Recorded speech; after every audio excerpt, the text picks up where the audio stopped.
Turn your engine off, please. Thank you.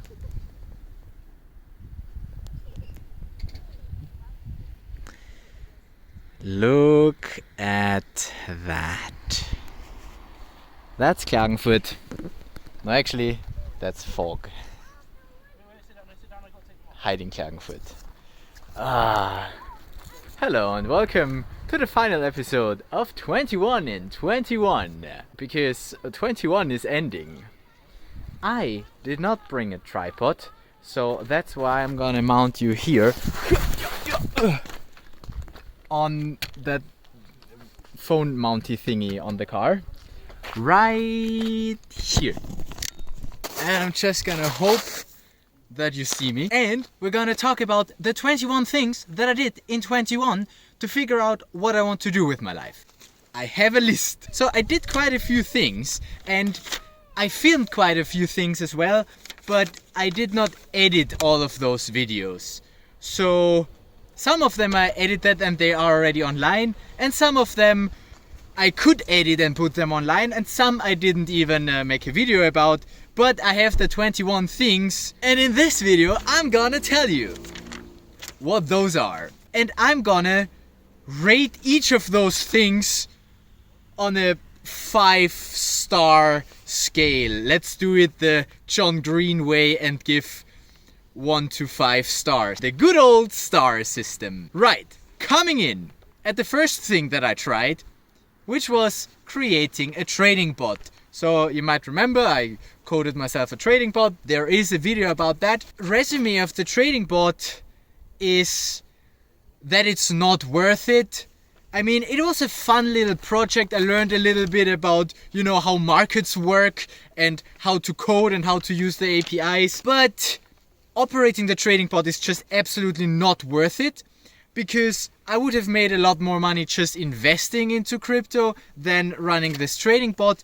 And because I was running the trading bot, I now also need to declare all of those trades that I made for tax purposes, and that's gonna be a lot of work. So I wish that I wouldn't have to do that, and also I would have made more money not operating the trading bot. I mean, don't get me wrong, the trading bot made some money with the arbitrage that it's doing. I was doing that on Link, and Link didn't make as many gains as others, and also I bought other cryptos to trade with, and now I sold them lower than I bought them. So even though the bot made profits along the way, I still sold lower than I entered, so I made a loss with that. That's just the risk you have with any kind of liquidity providing. And it's also not like it's no work, right? I had to constantly fix some bugs in the bots if an API changes, or if Bitpanda decides, oh, you can't pay your trading fees in BEST anymore, you have to pay that in the coin now. Then I'm like, that messes up my entire system. Now I need to update that. And that was in the end the reason why I stopped the bot. No more bot, it's end of the year, let's sell everything that the bot owns. And so I would give the trading bot 2 stars out of 5, because it was fun, it was a nice project, and it's always nice looking at it and being like, oh look, it made me €1 today. But it's overall just not worth the effort. Right, episode 2 came in with the van life. There is a video about that as well, so I'm gonna skip most of that. There's no real financial idea behind it. It was just more the concept of living in a car, and I would give that 3 out of 5 stars, because it is nice, but also it is nicer to travel around and go to actual Airbnb places with an actual nice bed, because in the car it just can't work. Even if you get internet, it's just not nice to sit and do stuff. And I wouldn't know where else to get the money from to just do that. So, it's nice for a short period of time, but I don't want to do it long term. I'd always prefer staying in hotels or Airbnbs or couch surfing or whatever. It's also a little bit more social. So maybe let's give it 2.5 stars. Anyhow, it's not so important. Then episode 3 was streaming with my RC505 live shows. That's so nice. It's so much fun. And the problem with that is it doesn't really make me money. I mean, a little bit with the monetization on YouTube, but by far not enough to ever pay my bills.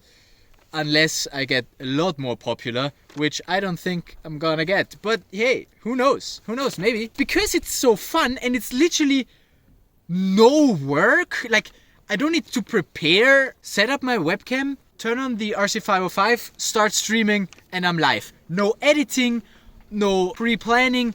The way I do it, I improvise everything, no rehearsing. So it's just the time that I stream that I need to invest, right? It's not much of a time commitment. That's why I kind of like it. So I would give streaming 4 out of 5 stars. And you can do that from everywhere as well. You can bring your loop station wherever, as long as you have internet. You can. I streamed from up here once. You might remember I did a live show up here. Yeah. Staying with the live looping, I'm gonna put that as the next point right here. With the live looping, you can of course also do actual live shows in real life, like proper shows at bars and pubs and concert places, whatever. And I did play 2 shows this year. One in Graz, one in Vienna. And thing is, sometimes I'm like, it's super nice to do that. And sometimes I'm like, it's just not worth it. Because you have to put in a lot of effort before to, plan all of that.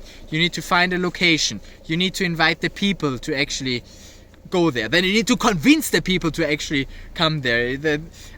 I'm not at that point where people actually want to come there because I'm such a great musician. It's mainly my friends that I can invite to those things. Then financially it just also doesn't really make sense. At the one show in Graz I got a good 50 euros in donations. That was nice. In Vienna I didn't get anything. Also the show wasn't so great that I would have felt comfortable asking for donations. So yeah, I would have to practice a lot more to get to a higher level to actually put out better content, better improvised loops.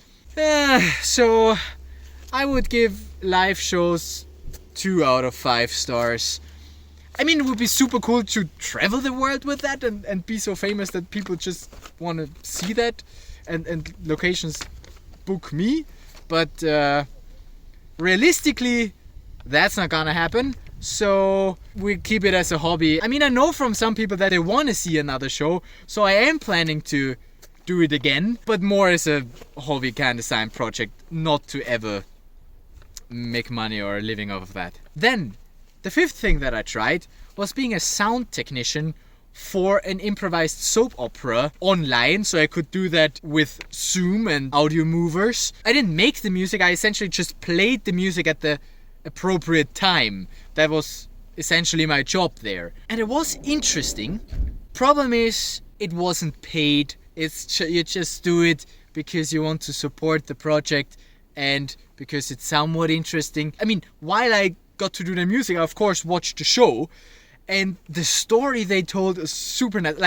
They are world-class improvisers, the people who did that. So it was really nice to see that. But it's just a time commitment. Every Sunday evening I had to be there, I had to be online, and I had to do that. And that was something that I didn't enjoy that much because, it takes some time off your weekend and you can't do other stuff then. Especially if it's not paid, then I'm like, nah. If it was paid, then I would say, yeah, okay, I can do that. But for free, I was like, nah. Don't want to do another project like that. I'm good with what I did with Duluth. If you want to see those episodes, by the way, they are on YouTube. I can link them down in the description. So I would give this sound technician Duluth work 2 stars. Yeah, it's not more than that. Then, coming back to trading, I tried myself as a quant trader, which is essentially just a person who trades with algorithms. And my bot essentially is that, right? So that one day where we had the big drop, we essentially had like a 50% drop in the market, in the crypto market. And on that day, I was sitting in front of the computer and observing my bot and, fixing stuff, being like, oh shit, that didn't work. Now let's start that again. And so essentially I was there all the time. It was exciting and it was exhausting at the same time. I wouldn't want to do that every day. And also, I can't do it like that every day because not every day the market crashes. And if it would not be fun.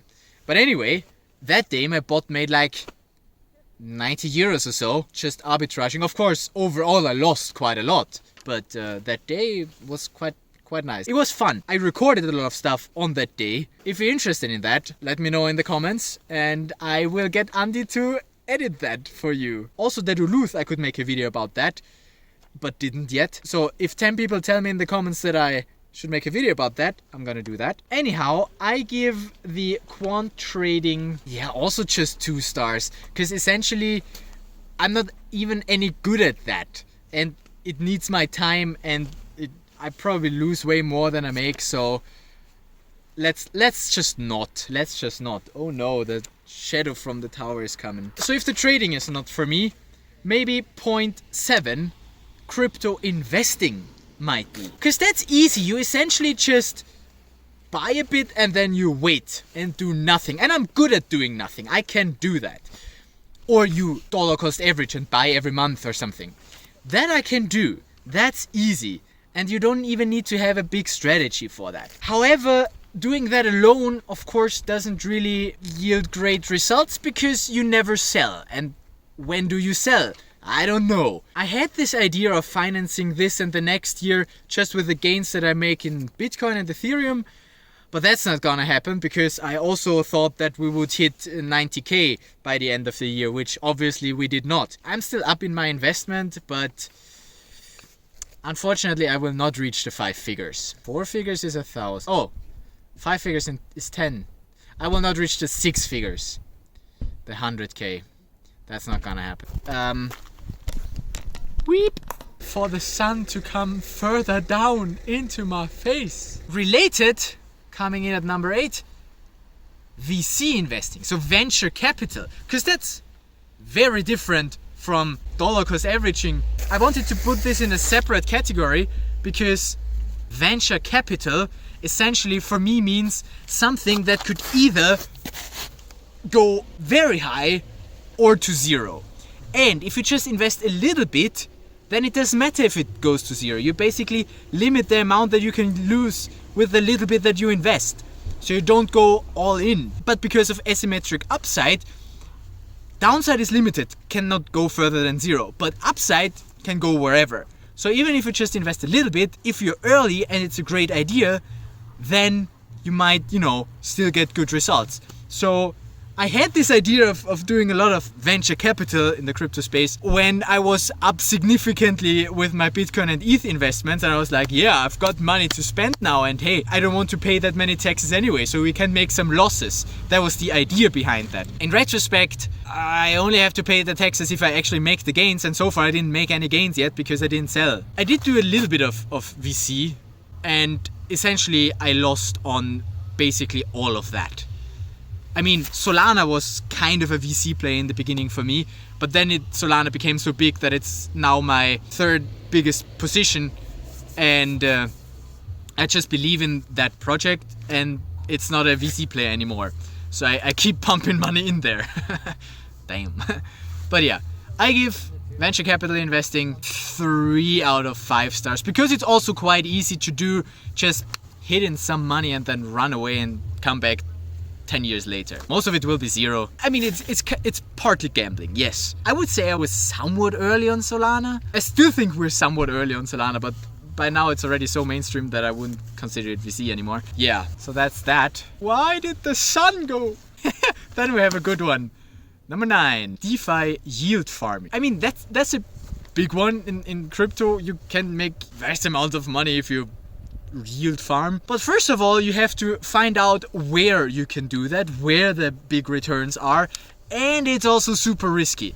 Like in January, I started providing liquidity in the first liquidity pool on Uniswap back in the days. And a few months later, I got burned quite quickly because there was a hack, and then essentially due to impermanent loss, I lost all of my investment, which were like 3,000 euros, which is not nothing. And so I was like, maybe not do that. And the only thing I still do that is somewhat like yield farming, not technically yield farming, but goes in that direction, is staking. I stake my Solana. I stake my Sol. I stake my Sol because inflation. It's essentially just counteracting the Solana inflation. But technically I need to report that as gains. So yeah, that is super easy. You just put it in there once. You can even do it on FTX if you don't want to find a validator to stake with. Or they're now coming out with stake pools. You can also look into that. So super easy. Staking, I would give 5 out of 5 stars actually. Only downside, you need to report it for your tax report as well. That's a bit annoying. Let's say, yeah, 4 out of 5 stars. That's fair, I guess. For staking. For DeFi, I just don't know enough about it and I don't want to get into it. So 2 out of 5 stars. Episode 10 is one that I actually edited again, which was working at the tournament, the Mercedes Cup, so you can go watch that video. So we keep that short. I would give working at tournaments 4 out of 5 stars for the reasons I discussed in the video. Make you watch it. Then, 11th thing I tried, affiliate marketing. So I joined an investors club and with them I did a sales training, which they now rebranded to Communication for Results. That's what I did. It's essentially a communication training. And within that training, there was the possibility to affiliate market the club, right? So if I get people into the club, then I get a little bit of a commission. And if they buy something in the club, then again, I get a little bit of a commission. Now, I'm many things, but not a salesperson. And I always said that, but I did the communications class just for fun because I didn't have anything to do back in the days. But with the end of the year, this is now also over and I stopped that. Yeah, I wasn't very successful with the affiliate part of that thing. I got one person to sign up and that was my best friend. So I don't know if that counts. In any case, better than nothing, right? I give affiliate market, like, it's just so not for me. I give it 1 star out of 5. Nah. I think I'm too close to you, but I have no idea. Speaking of affiliate, I also have Amazon affiliate links down in my video descriptions or in my Linktree. And sometimes people go there and buy stuff. So technically I get money from there. So I needed to put that on the list. Because even though I don't really actively do anything for that, I still have like a few euros coming in. I think overall in this year I made maybe 10 euros with that. So, you know, not a lot. But the good thing with that would scale. That would scale so well. Because if just more people buy stuff, then I just get more money without doing more. So that's just a question of scale. So I give Amazon affiliate marketing 4 out of 5 stars because, you know, I'm also not the biggest fan of Amazon, but it's, you know, the biggest and the easiest. So if Amazon was more sustainable, then I would probably even give it the 5 stars out of 5. But, you know. Then 13, that was a good one.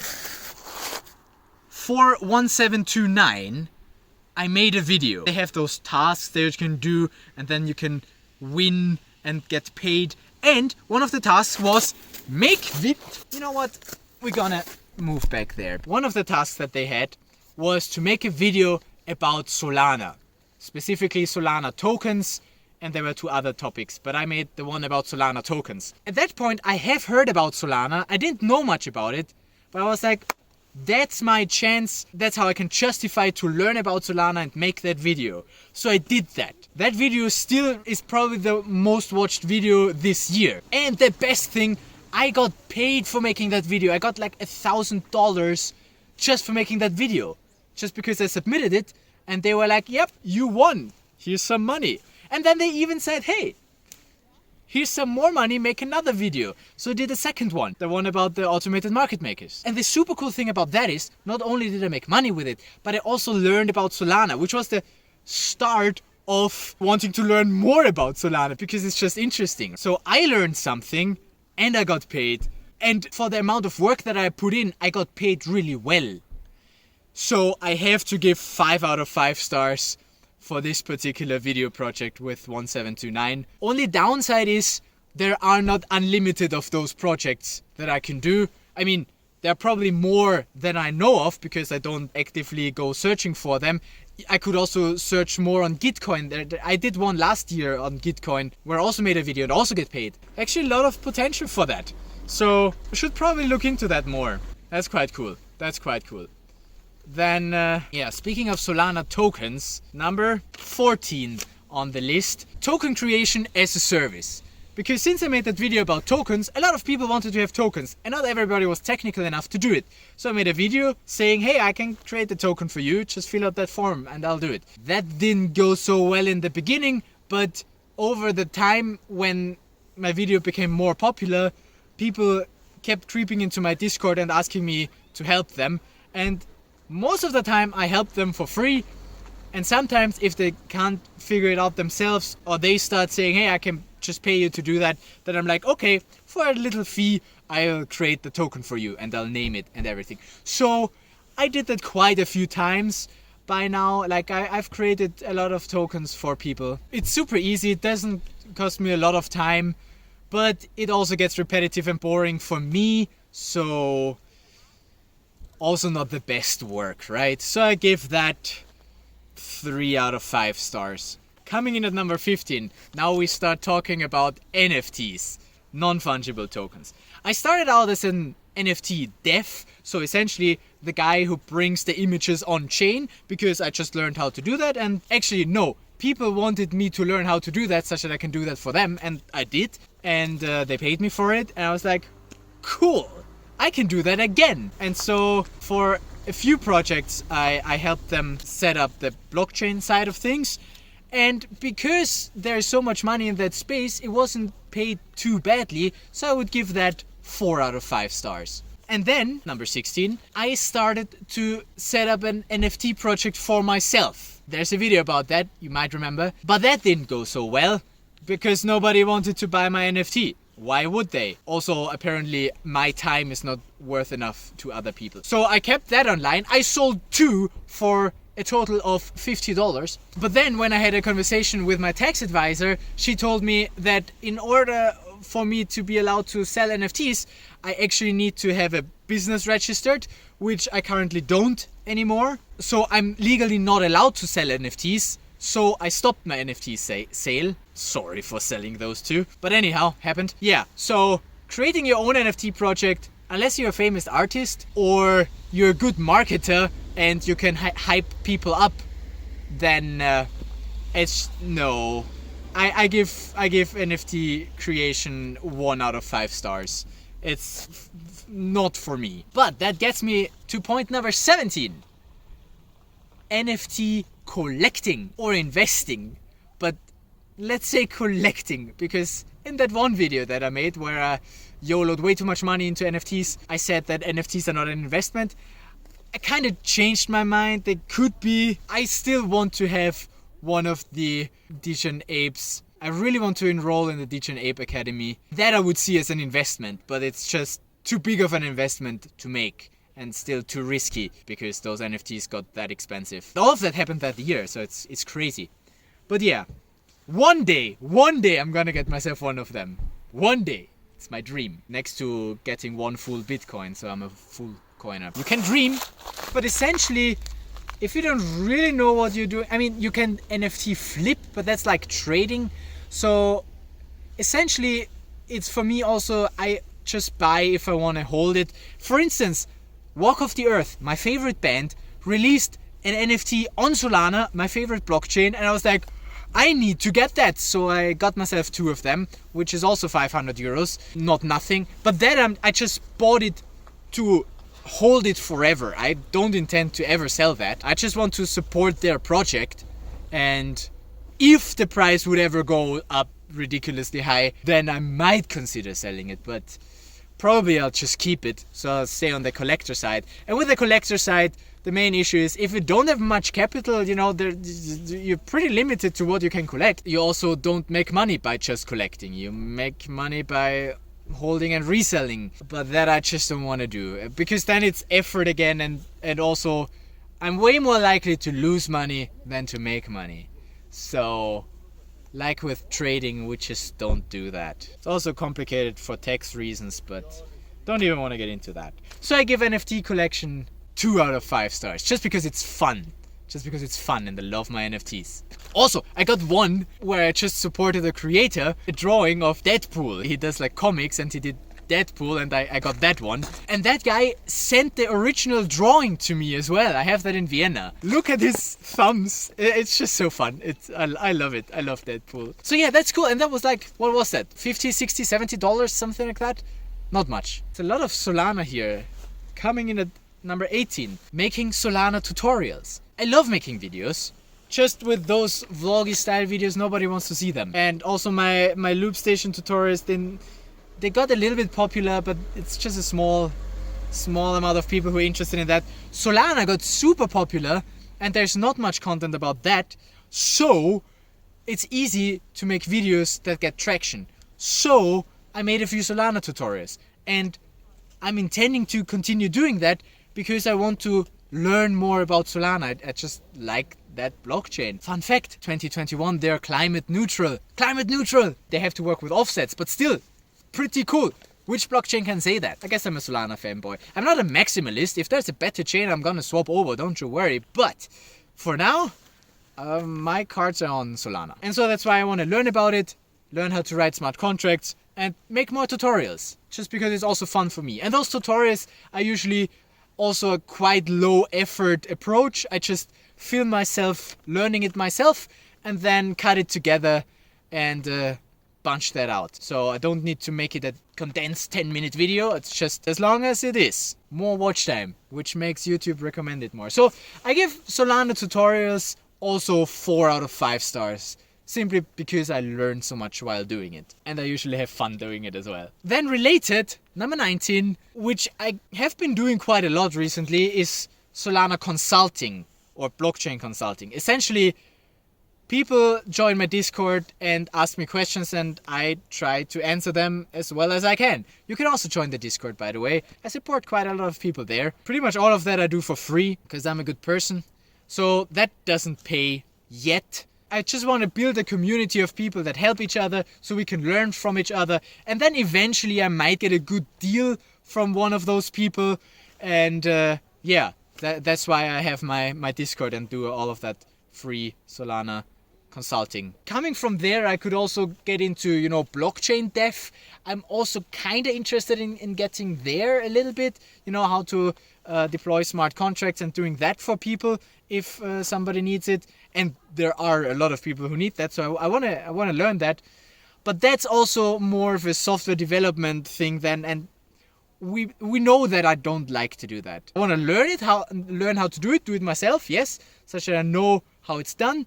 And then I want to pay other people to actually do it. But anyway, Solana Consulting, I actually have to give it 2 out of 5 stars, or 2.5. Let's do 2.5, simply because I don't make any money with it. And at times, if people just keep asking the same questions and people get annoyed if I don't help them immediately, that's annoying me. Hey, I had you for free. Stop annoying me. So that also costs a lot of my good mood sometimes. Yeah, let's stay with 2 out of 5 stars. Finally, in the very end, the things that we actually do as an actual job, number 20 and 21. I'm a lecturer and a researcher at FH Technikum Wien, but I split that. So point 20, the researcher part, and you can do that individually as well, right? There are people who just do the research and don't do any teaching. I don't like the research part that much. I've been talking about that in my L vlogs, because essentially that's mainly also software development, and just nah. So I would give that 2 out of 5 stars. But the teaching part, the being a lecturer, and that is the 21st of 21 points in this list, that I quite like. The only problem is that I need to be in Vienna for it. Because I love the teaching. I like to work with students. It's not too difficult of a job. It's actually pretty nice. The only thing that I don't like about it is that I have to be in Vienna for it. So I can't do it remotely because, I need to go there to teach. That's essentially it. I give being a lecturer 4.5 out of 5 stars because it is really nice. It's just a little bit that is missing because I can't work from anywhere anymore. I can't travel while doing that, and that forces me to stay in Vienna, and I'm not the biggest fan of Vienna yet. Maybe if there are fewer lockdowns and I have more friends there, then maybe that I will start enjoying to live in Vienna. But for now, I still I would like to move somewhere else. And I don't, because I have that job. But 4.5 out of 5 stars is already quite good. So we stay with that for now. And we'll see if we become friends with Vienna. And otherwise, there are other things that I can do. Recently very blockchain focused. Even in my lecturer job, I try to focus on blockchain. And there is the possibility to teach somewhere else for a few days if you have a specific topic that university is interested in. And I want my topic to be blockchain. Maybe if some of them are interested, I can go there to teach. That would be super cool, because then I'm also away from Vienna. Yeah, so I hope that you enjoyed this list, the 21 in 21. I did quite a lot of stuff this year. Releasing a lot of videos was not one of them. I hope that you enjoy the view as well. Wow, amazing. I always like coming up here to the Pyramidenkugel and enjoying the sun, because down there it's foggy. In any case, you go make a backup, and I shall see you in the new year. So have a good 2022, and I see you around. I'll keep making videos. Will I do 22 things in 2022? Probably not. But we now know which things we can look into further. And if you have any things that you suggested I should try out, always leave them in the comments. Also let me know which of those 21 things that I discussed you want to have a separate video about in more detail. I can make more videos now that I have an editor. And otherwise, Andy signing off from 2021. That's the last video this year. And I'll see you on the other side. It's 2022. Whoo! Yeah. Boom. Okay, cool. End screen time. End screen time. Yeah, Andy, we need 20 seconds of end screen right there. Okay, cool. Because then I can, put in my end screen captions here for people to click on that thing, and then people can also click on that thing, and then they go somewhere else, and we can end this video. Thank you for watching. Goodbye.